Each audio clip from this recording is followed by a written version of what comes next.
Hi, I'm Mark Honeybone from Property Ventures, and welcome to our weekly podcast where we interview prominent members of the investment community along with other professionals in the New Zealand property market.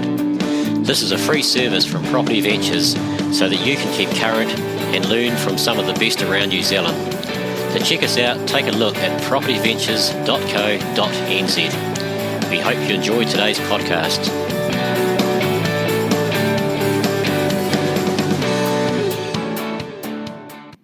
Hello and welcome back to the New Zealand Property Podcast. Today we have an Australian guest, Dr. Naomi Findlay, who is a nationally renowned expert on making money from property over in Australia. As well as helping people leverage their property when selling, renting or holding it, she is also an internationally renowned speaker and thought leader on reflecting, thinking and learning, turning everyday experiences into game-changing learning opportunity. She's a regular contributor to realestate.com.au and is featured in many magazines over in Australia, mainly property investor magazines. So today we're going to talk about how to improve your house, i.e. the value of your house, or maybe getting it ready for a sale or revalue. So we hope you enjoy today's show. So welcome to the show today, Naomi. Thank you so much. It's an absolute pleasure to be here. Great. So listeners know sort of who's talking today. Can you just tell us a bit about yourself? Absolutely. My name's Naomi Findlay, and I work with people on trying to unlock the hidden cash, or maybe not so hidden, but unrealised cash in their properties. So we have a bricks and mortar business in our local region where we do this, and we also have an online business where we help people that aren't local to us do it, whether it be property investors, homeowners, or people that are just looking to increase the value of their property to have it revalued, to unlock some equity and go again with their portfolio. So we have quite a wide range of people that we work with and help in this area. It's pretty exciting. Yeah, no, that's pretty exciting. So you say your local region. Where is your local region? So my local region is actually, it's regional in Australia. So we're about 2 hours north of Sydney in a place called Newcastle. So it's by no means rural, but it's definitely regional. Right. Yeah, and all of Kiwis over here will know where Newcastle is, so yeah, that's good. And so you've obviously been doing this for a while, and you're reading a bit about you. You're in the press a little bit. So how did that come about, or and what do you do as far as the press and be interviewed as the expert? Well, pretty much we originally got into this. I'm from a medical science background originally. And I had a portfolio of property myself, right. And I'd studied design whilst I was completing my PhD. And we noticed that I was home staging based on what I'd read and my experience in a lot of our properties and just getting such massive returns on it. And so we decided that we'd set up the business. And one thing, like many of you guys will know, in New Zealand, home staging is a pretty emerging industry. It's pretty embryonic compared to where it's at in the rest of the world. And so I guess in regard to our press, I took it upon myself that I thought it was an industry that had really great legs because it has a massive impact on not only on people in their residential homes, but people with a property portfolio like we had. And, making, if you say, for example, have 2 or 5 properties, making an extra 40 or 50 or 10,000 even on each of them, it becomes quite an exponential windfall. And so I decided that with the press that I wanted to increase the profile of it. So it was more accessible and more people knew about it. Right. And more importantly, more people knew about it from the perspective which I view it, which is much more than cushions and lamps. So although I do get to do the exciting styling part of things, and that is all really exciting, for me, home staging is all about research and numbers and return on investment.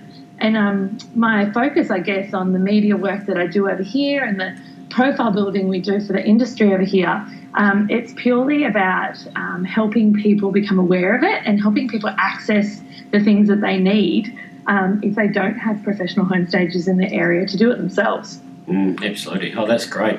I mean, you're exactly right what you say. Home staging, a few years ago, people going, what's that? Yes. I belong to a group over here, the APPP, and it's a professional people that get together once a month, and there's a home staging company there, and they've gone from nothing a year and a half ago, I think, to last I heard 4 months ago was 60 sets of furniture and what have you for houses, and it's grown and grown, and they won't stop buying.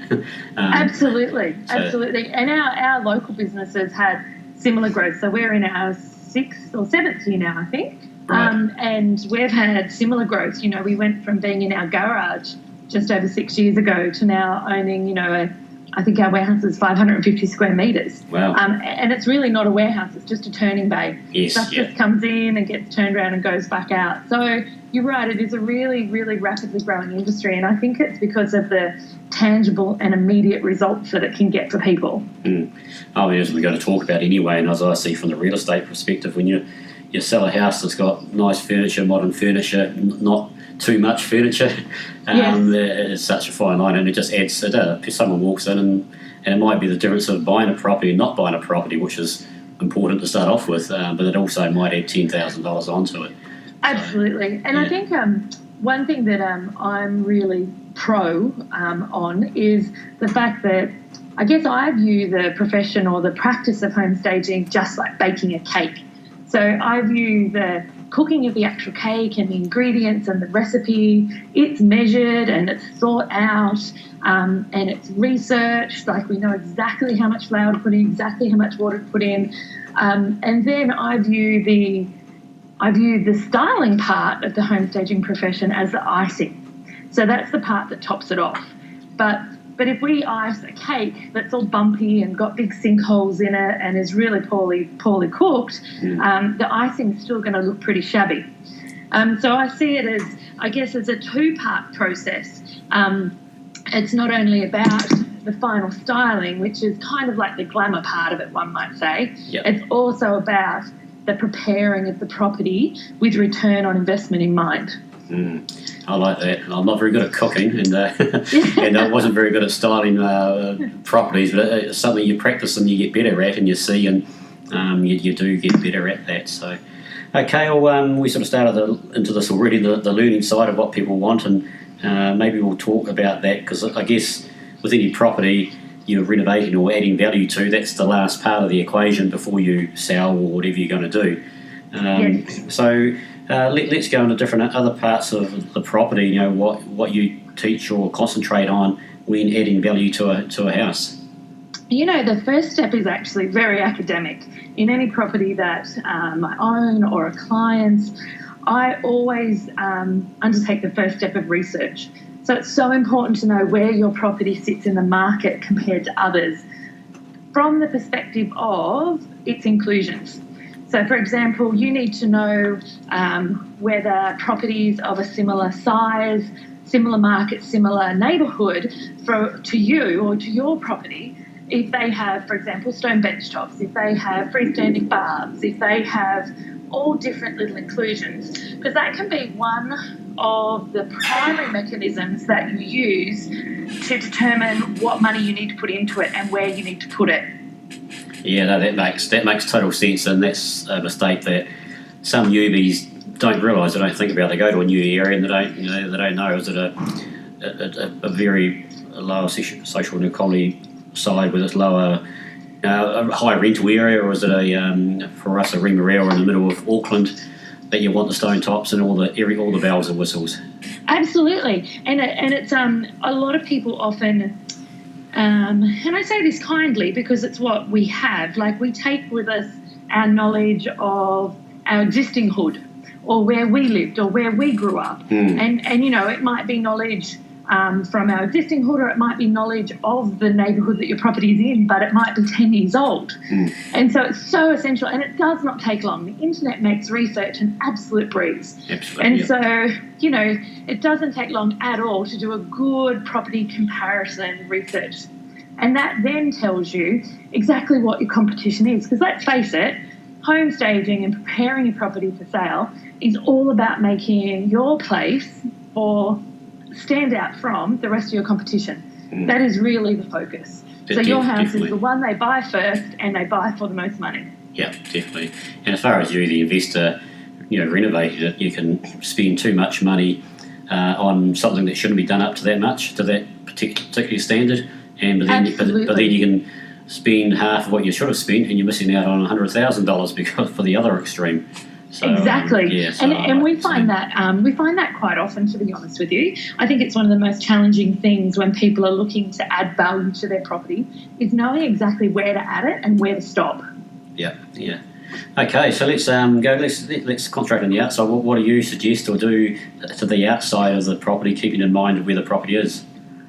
Look, to be honest with you, it's so important that your property fits in with the streetscape. So a lot of people have this theory that, if all the houses in the street are grey, I need to do mine blue, or I need to do mine white, or I need to do mine red, or whatever it might be. I think it's really important from a street appeal perspective that people consider their streetscape and they consider their target market. Yeah. So, for example, their target market, it's a neighbourhood full of soccer mums, just like myself.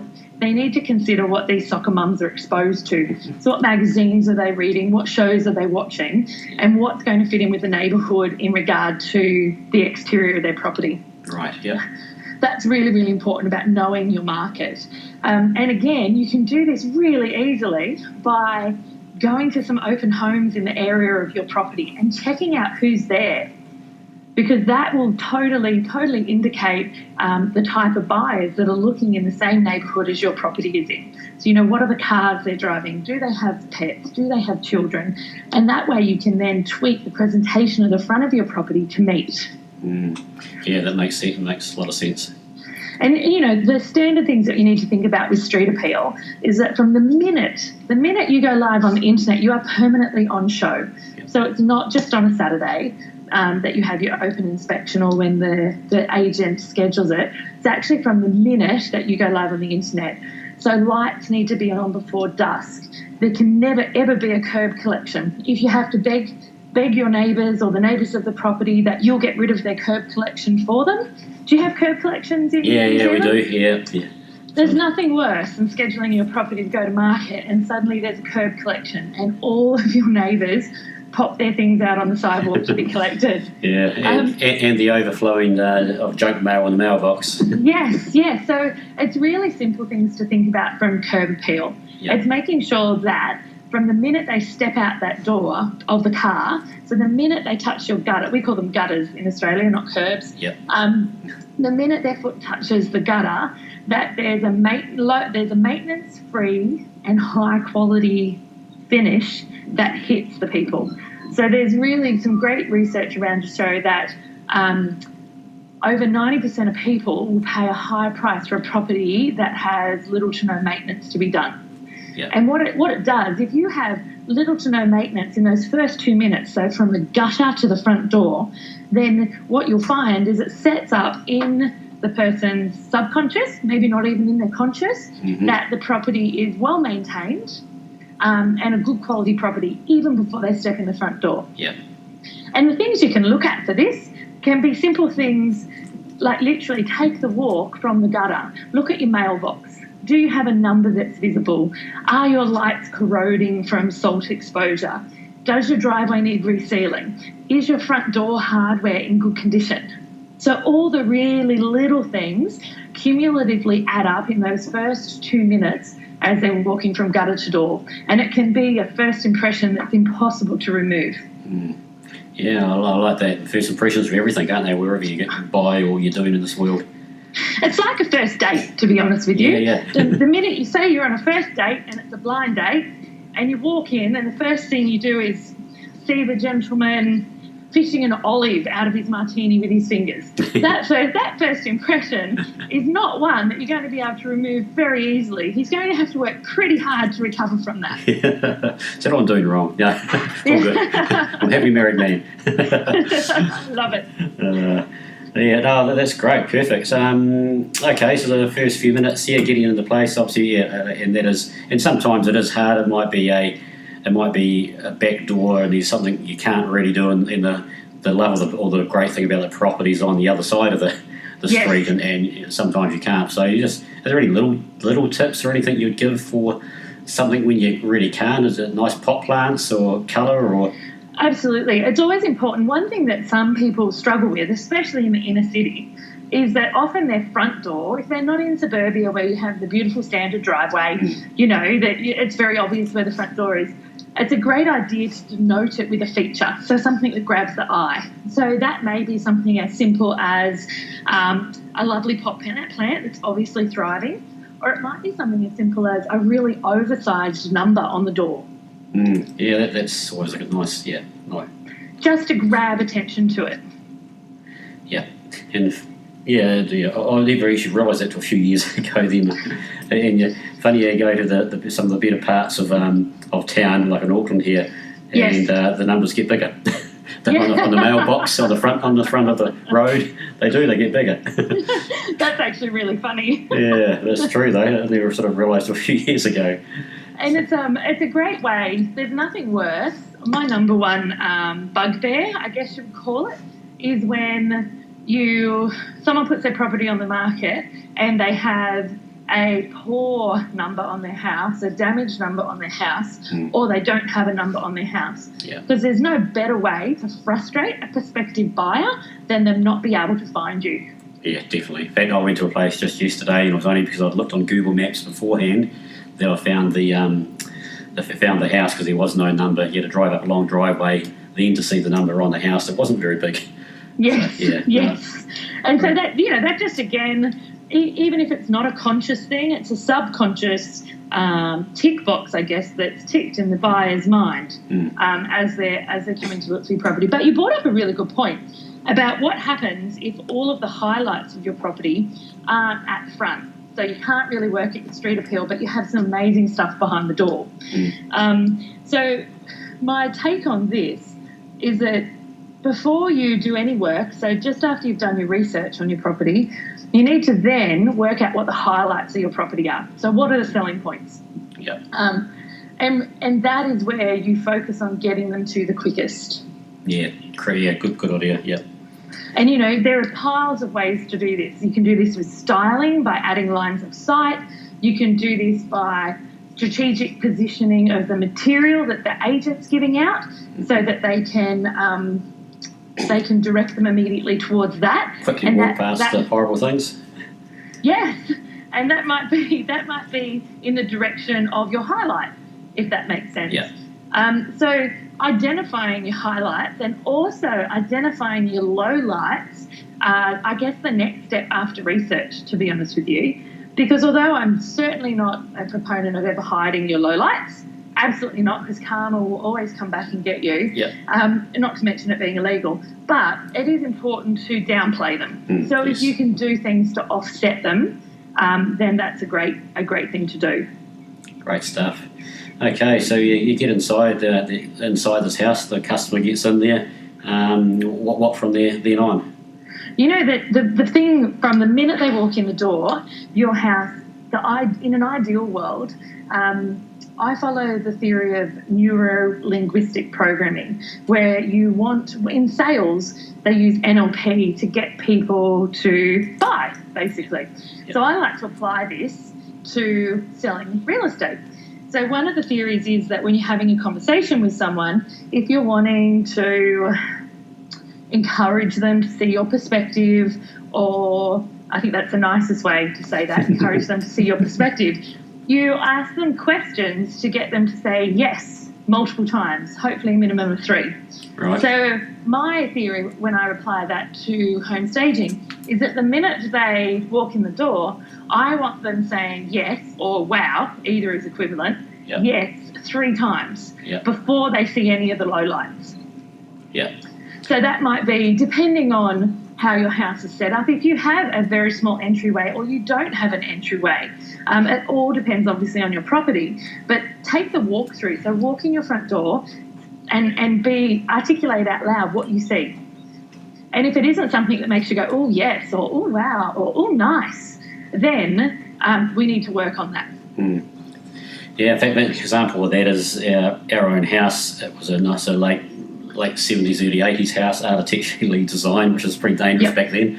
Yeah. It's a big house, right? And you walked in the front door, and it was the most horrible front door. So we replaced the front door with a nice big wooden door, clear windows rather than those orangey stained things we used to have. Yes, and then we walked in. We had sort of no entranceway, but we've made it. So we put tiles down on the floor. We've got this beautiful big picture with bright, deep oranges and deep reds and yellows and what have you. And we've got the lights featured, down lights featured on that on there. So if you walk in there at 5 o'clock at night in winter sort of thing, or after, we make sure the lights are on. Yes. And the first impression you walk in, and even though it's not a really great big entranceway, it's enough to go wow sort of thing as soon as you walk in. And that's obviously important with any house, in whatever front door, back door, whatever door they go in. Absolutely. And let's face it, there's a few things we don't have control over, and one of them is location and structural design, I guess, of the property when we're going to sell. Because if we're looking at making big structural changes, that's really a renovation for sale, which is very different to just preparing the home for sale. Yes, yeah. So you're right, you've got to kind of go, cool, I don't have control over the location of my property now because I already own it, but I do have control over how I present what I do have. I do have control over how I leverage what I do have. So as you were saying, if you don't have a great property entrance, you need to just make the most of that if that's the portal that they're going to enter the home to. So that instead of going, ooh, they go, ah. Because you might find that, it's like ooh and ah, you might find that if it's a low, what you've done there is effectively you downplayed your low light. So your entrance foyer was a bit of a low light. And you've downplayed that by creating some appropriate and positive distraction and allowed them to move into the positive aspects of the home. Yeah. You're very clever. Yeah, I know. Well, part of that was, as you said, it's not just preparing your house for the sale. We did put a wall in there because there wasn't a wall and what have you. So you walk straight into a dining room and it just didn't look right.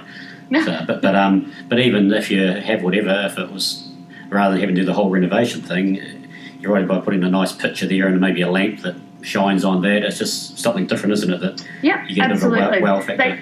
Because what you find is if people walk into an empty space, so for example, you could have easily gone, oh, foyer's a bit rotten, let's just leave it, let's just pretend. What you do then is you give nothing for the buyer to look at other than the space. Yeah. And so if it isn't a positive space, or it isn't a space that speaks for itself, that doesn't have amazing architectural features or amazing views, by leaving it empty, you're actually causing a little more detriment than you would if you furnished it or styled it. Right. And that's, I guess, what staging is or styling is, isn't it? Is getting rid of that space and putting something in there appropriate that looks good. Absolutely. So it's like the icing of the cake, the styling side of things, it takes on, or I guess its purpose is manifold. So, for example, some of it is about showing people how to live in the space. So with a lot of our smaller studio apartments or larger, really open plan spaces, people often don't know how they live in it. And so one of the purposes, I guess, of the icing of the cake, that final staging and styling part, is that we're showing people how to live in the space. So stats at the moment are saying that people are in an open home for between 6 and 12 minutes. So during that time, you want absolutely no distractions. You don't have time for them to be hanging in your open plan sort of living area going, oh, how would I put my lounges in here? Where would my dining table fit? Do you think it's big enough? Do you think the windows are in the right spots? So in that sense, furnishing your home properly for sale, using either hire furniture, bought furniture, or existing furniture, it's important that we show people how to live in the space. And the other function of styling it for sale is about it's about allowing them to emotionally connect. So creating an environment that encompasses at least 80% of the target market and polarizes nobody means that not only are we showing them how to live in the space, but we're portraying a lifestyle that people would like to be attached to. Yeah, that makes sense. And yeah, whether the place is big, small, whatever, that's what you're trying to create. Exactly. So you're wanting to show them. I'm a massive believer that style and design is absolutely useless without function. And so when we're styling or preparing a house for sale, it's about showing the potential buyer how the house functions and the lifestyle it's going to afford them. Right. Nice. So just before we go on, so you sort of get, do you sort of get involved in the renovating of the properties, or really your main side is just not the renovation itself? we are we're constantly involved in projects where we're preparing people's houses for sale. So, that could be spending as little as $2,000 on some upgrades in the bathroom to we have one that goes to market actually next Wednesday where we've spent about $75,000 on it. No structural renovations, but very calculated upgrades and cosmetic changes to meet the market. Right. Well, just moving forward then onto the kitchen, which is always an important part of the house when you sell it, whether it's a home buyer house or a lot of our buyers in dealing with investment properties. It's still an important room. So just go through maybe some hints or tips of what you would try to do on a budget compared with maybe going the whole hog, I guess, with a more exclusive place. Absolutely. Look, what I recommend people do in spaces like bathrooms and kitchens, because they can become a money pit if they're not careful. So what I recommend people do is instead of looking at it as a whole and going, oh my gosh, it's so dated or it's this or it's that, look at the elements individually. And then can be kind of difficult for some people, visualize the impact of just changing out one of the elements. So, for example, you may look at the kitchen and go, okay, so what will the impact be if I simply change out the handles? Or what would the impact be if I simply painted the cabinetry and left the bench top? Or what would the impact be if I changed out the splashback and applied new lighting?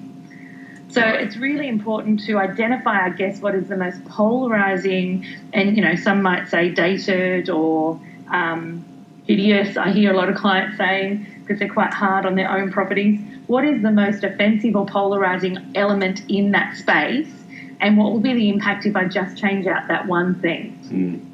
So, for example, in a kitchen, it might literally be that the bench top's fine and the splashback's fine, but it's very dark, heavy timber cabinetry. Yeah. So instead of saying I need to gut my kitchen, what would be the impact if I appropriately prepared and had the cabinetry refinished in a colour, so in a white or in a grey or whatever it might be? Right. And that's the best way to look at it, because otherwise you could easily be sinking $10,000 to $15,000 in a full kitchen refit. And part of the other thing that I think is really important when you're looking at kitchens and bathrooms is to say, what is the flow-on effect? So it's really important, especially if you've bought a property that you're maybe wanting to do a bit of a spruce up on to get a higher rental yield, or you're wanting to get it revalued as soon as you can to buy another investment property. You need to always make sure that you think about what's attached. So I recently had a client last week that really wanted to put in new flooring into a unit they'd purchased, and they were going to get it revalued, hopefully get a higher rental yield and go on again.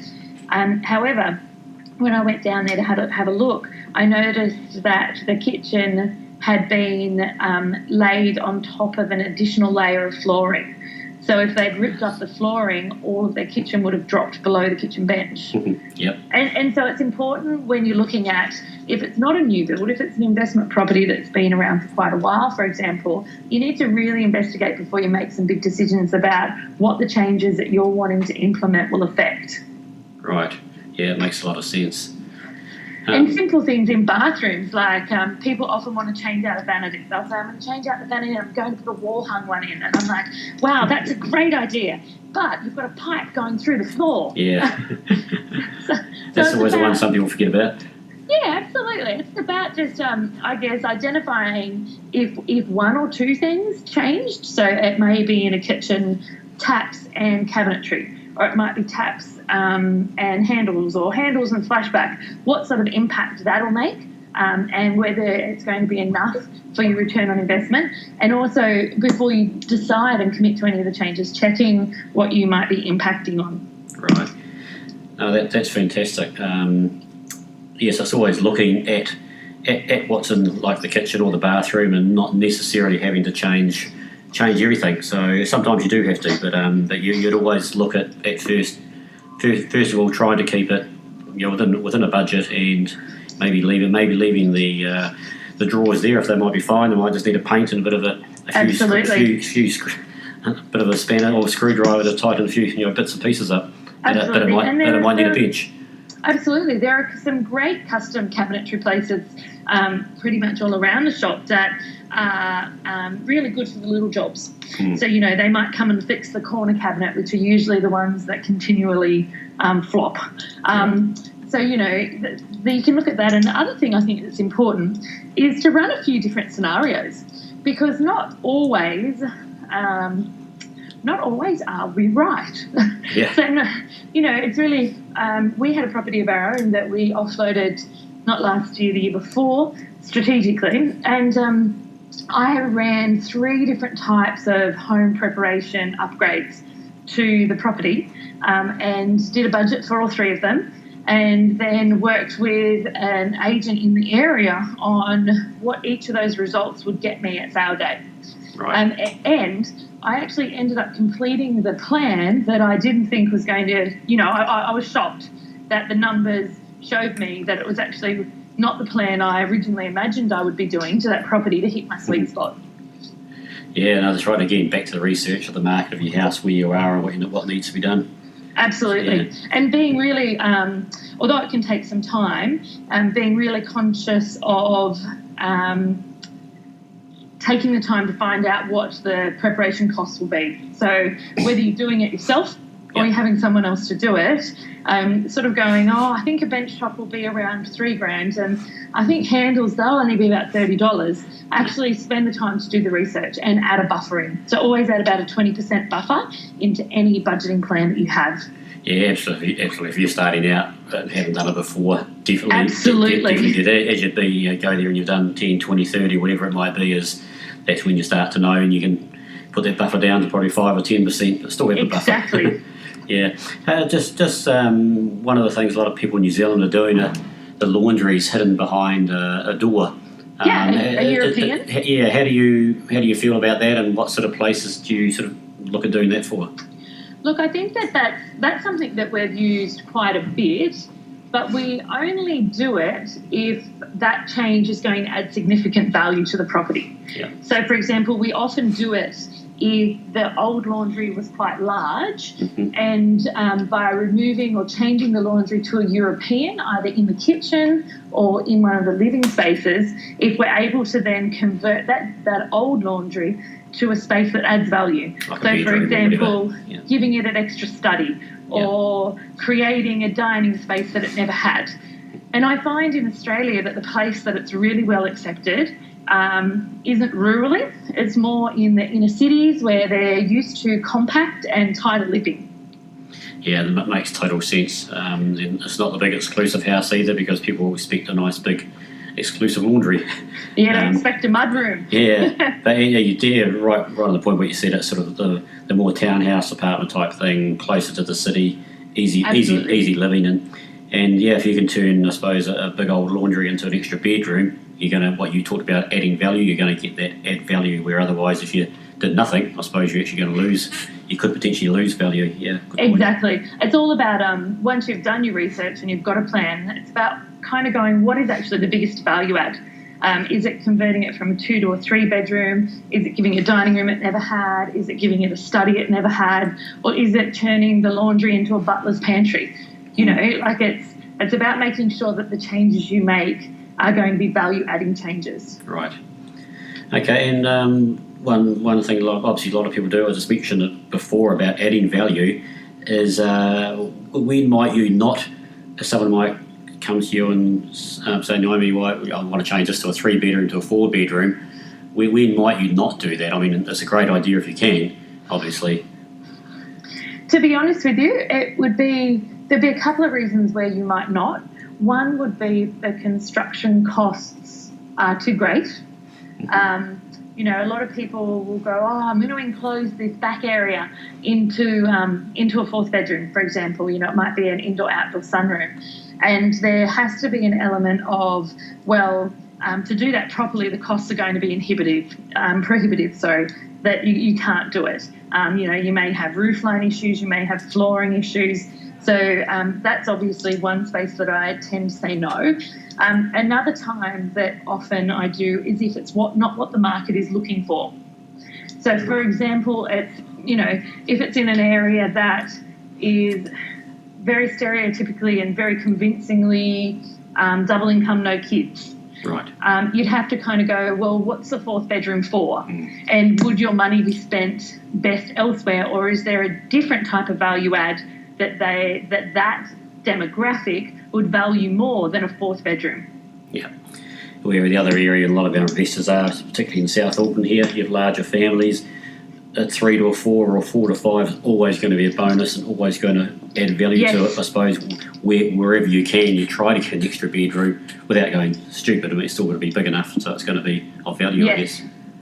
And look, we're similar. Anywhere in the birds over here, to be honest with you, an extra bedroom, as long as you're not above 6, an extra bedroom is always a value add. Yeah. Yeah, true. Sometimes you go to 6 or 7 bedrooms and they can have the opposite effect. It just limits the buyers then, so that's another and reason. when I actually just sort of with what you just said, I just sort of another reason why I'll often say to someone not to is if there's a huge imbalance in the property. So you often go to a property, for example, and it can go both ways. It might have 6 bedrooms and it only has 2 living spaces. I would never suggest to add a 7th bedroom when there's only 2 living spaces. And similarly, I would never, when someone might go, oh, let's create another living area out here. It's like, well, you already have 2 and you only have 3 bedrooms. Right. And so it's important that the amount of people that are sleeping in the house, or the capacity for the amount of people sleeping in the house, is within reason balanced to the amount of social and living space in the house. And bathrooms, yeah. Yep, absolutely. Great stuff. Okay, well, that's good. There's a few good tips there for listeners, that's for sure. And we started at the end, which once you've actually got a place renovated or a little bits and pieces done on it, the final staging, which we probably talked a bit about when we first started. Any more points you'd like to just sort of say on the staging part of it at the end of it to really get those good first impressions? And absolutely. Look, I think it's really important that, especially in regard to the placement of your furniture, you change your mindset around the purpose of the furniture. So when you're going to market, it's no longer about how you live in the space. It's about how people traffic through it. And so you need to imagine, for example, a normal open home inspection in lots of our local areas up here, maybe 10 to 15 parties on the first open. So if, for example, there's 2 people in each party, you've got to imagine that there's going to be 14 bodies navigating their way around your home or the property at any one time. And so when you're setting up the furniture in all of the spaces, you always need to consider how the people are going to move around it and whether they have enough bump room. So I call bump room the room that people have to walk past one another without bumping bottoms. Because that's never a cool thing in an open home. And so I like to leave at least 600 mil bump room per person.